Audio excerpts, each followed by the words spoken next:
Hello, chess.com. I keep saying that I'm playing on chess.com, but I'm playing for YouTube.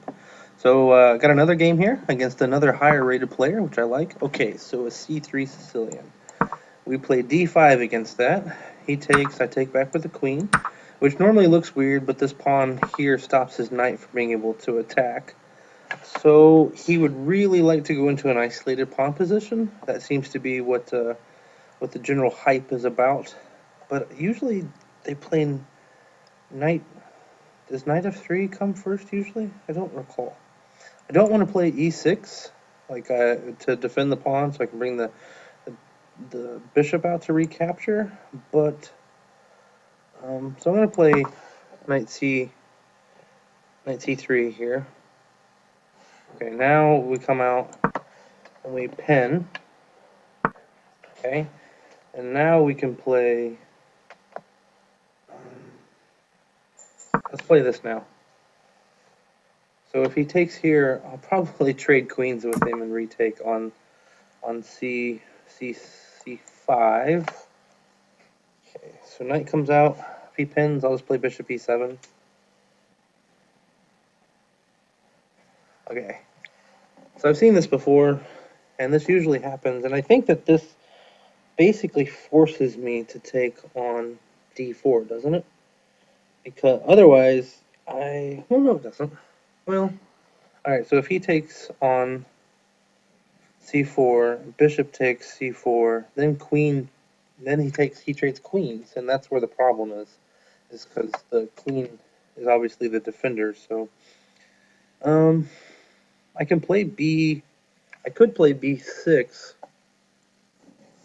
but I think I would end up with an isolated c pawn. But that could be okay because that would mean that I would have the open b file. Is that so terrible?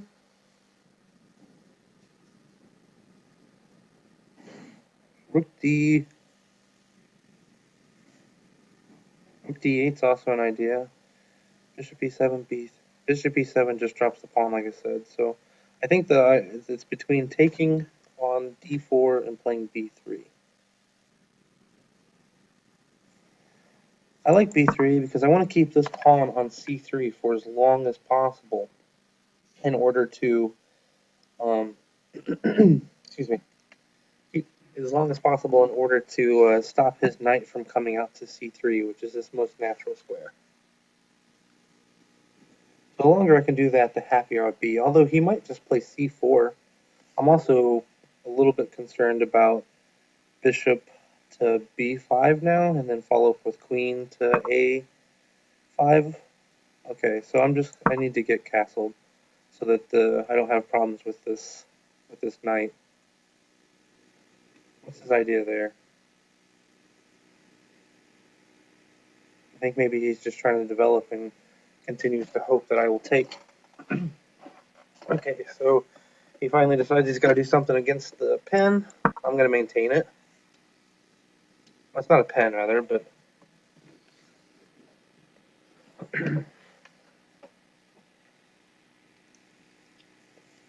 didn't want to take because he'd retake with the bishop, and then the queen is sort of, or the bishop is really coming down the long diagonal, and I don't care for that much. So I'm not going to do that unless I have to. But I don't think I have to.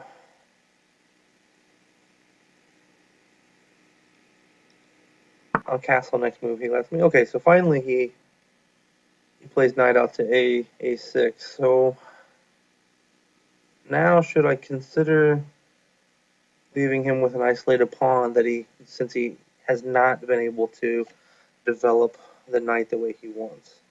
So I think I'm also threatening to take here and then capture on a3, which will make his pawns even further ugly, but I'll have to give up the bishop pair to do that. Should I just castle or take? It doesn't seem... Let's do it. I think this is probably a poor plan. I say that, but again, I'm doing it, so... Okay, so he's going for this big, huge family fork right there.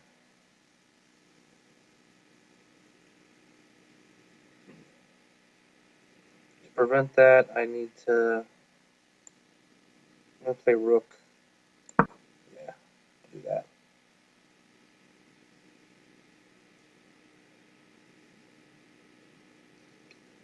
I'm a little bit worried about the a-pawn now, but I could just push, I guess. Yeah, but that's nice. That was nice. He gets to avoid the... he gets to avoid the isolated pawn this way for sure. But we could end up with a lot of trades in the center. Yeah, I'm going to continue the trading policy. If he takes with the knight, I'll trade again on e2. If he takes with the bishop, I'll just castle. I'm glad I got the rook off of the long diagonal as well. And I'll probably go ahead and trade queens too. If he okay, he doesn't allow that, but I should definitely castle now. And maybe play bishop out to c5. Okay, so he just goes right after the a pawn.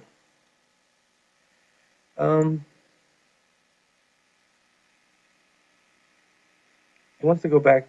He wants the knight to go back to d4, back to b4 rather. So if he plays knight b4 after I play c7, then I can play knight or queen back to b7, and if you trade queens, I can take, and then because really, doesn't my knight belong on d5? Maybe I should just play here. Yeah, but he's still gonna play knight b4 next, isn't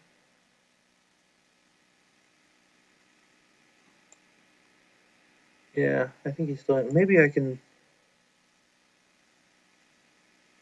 I was thinking that queen queen c4, but he'll just take, and that's not very happy. So I think we have to play this idea.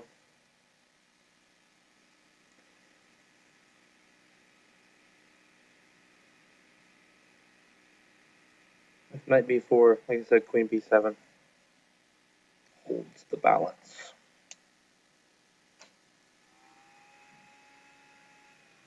Getting low on time, I'm gonna have to speed up here.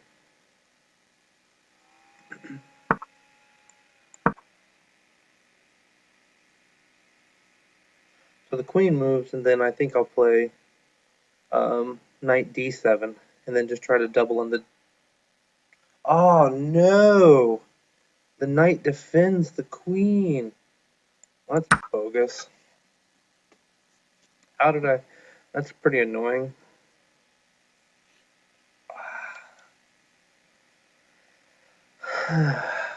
That's frustrating. Okay, so now he's going to go on the trade policy. Can't really avoid that.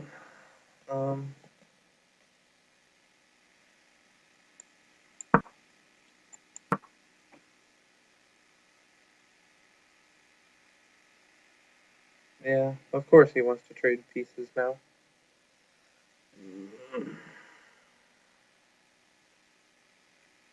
That's so frustrating.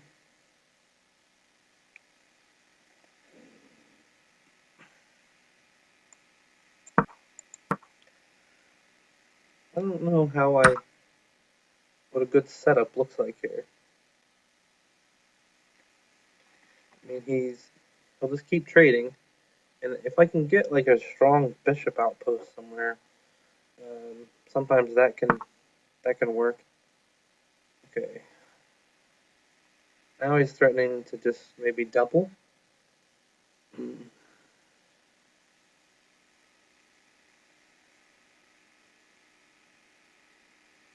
This is bad. This is bad.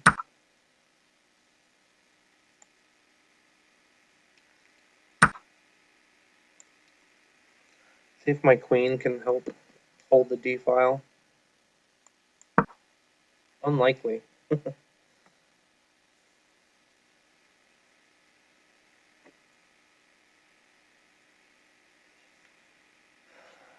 Not to mention I'm way down on time. It's just an awful position. Absolutely awful. I don't even see where I can make threats. Gotta make a move though. Is he maybe gonna play like? No. I thought he might play like Queen A8, but that doesn't give him anything. Well, actually it does. It gives him the A pawn. I don't see. Well, I can play A5. It doesn't really matter though, unless he drops something awful here. Aren't you supposed to trade when you're down material? Isn't that the idea? Trade pawns anyway. Okay. Let's check, and I drop a pawn.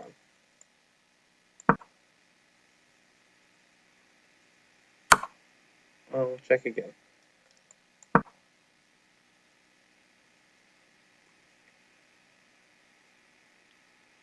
Yeah, there's just nothing. This is totally resignable. Yeah, I'm going to go ahead and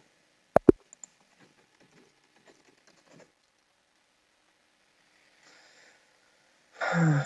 Analyze this. Let's see where I went wrong, because he got a lot of activity. Maybe I think things went sort of south for me. Flip the board around. Here, I think was a pretty critical moment on which way I should have gone, and I'm not sure if this was the right plan or not. The other option, the only other move I really saw was to take, but then he can take here, and he's going to play knight. He's going to play knight out to c3 next. He can probably then get maybe bishop c4, and then get the d5 break after he's brought his rooks in. At least I think this is the position that that black's usually, or that white's usually aiming for. But I probably should have given it to him maybe. And I don't know. I was fairly. B6 maybe looked a lot odd because it really weakened this long diagonal, and I was also concerned about like something like this. Seemed like it could be problematic, especially. Well, maybe not this exactly, because I have this, and after this I can go here. I'm probably okay, but this kind of idea I was a little bit worried about. But I guess maybe it doesn't work.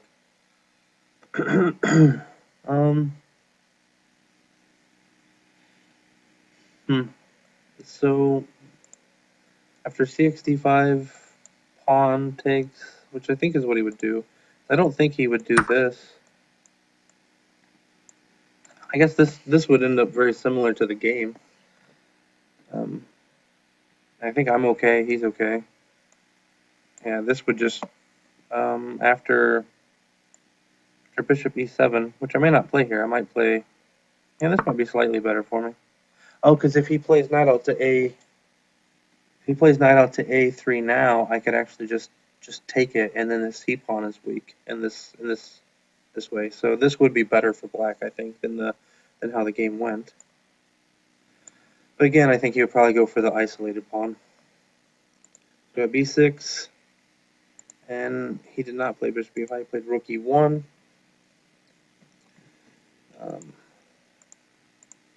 Smooth. Now I thought it was time, but man, given how things went, I wonder if I shouldn't have played like that, because I did not realize at all how strong the b5 square was going to be for him. I missed totally that b5 and c5 were connected. I think this was definitely the better move to do something about that, because after that I think I'm almost squashed. Instead I took and missed that key in between move, because obviously I can't take here because this is check, and not only the rook but the queen, more importantly, queen. So I play rook c8 to cover that, and so he took here, I captured it, captured back, captured here, and I still have problems with the b5 square. I castled because I got to eventually, And that queen a6 shot was quite a good move. And I never managed to find a way to deal with that. I wonder if, I mean, this isn't any good for me, I don't think, but it looks better than what ended up actually happening, though. So I played this, but I totally missed that after knight takes rook, he's defending his queen. Totally missed that. So my whole knight rook c7 conception was terrible. Maybe